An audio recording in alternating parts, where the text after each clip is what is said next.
نه ها بوشی اشال در روزه کن اشال داره دل سر هنه بی بازی سر ماشاءالله نه دل سری که سر بازه اوشون دو 300 نه شدنم برای سر آهنگه کم نبود بخور نه ری ما ازشون خوردم یه قلو بالا بخور یه قلوب خوبه آه. این احمد چای قانه کنه یه قلو بخوری کنه زیاد نخوره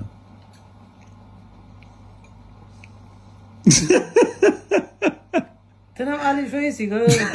چی بود؟ تمت گر خدا خیلی خوب رای بخور قربان اینجا هسته یعنی چی؟ اینو خوش بمان خدا ما یه قلو خدا این دم برم تو مو تو نداری اگه مو فقط در ماگو بیادب به خدا آفرین با تو بشو آهان تی اینجا ما هسته میشینی زگانشه زکون چیز ری یه بگو می مال بخور در خدا نواسیه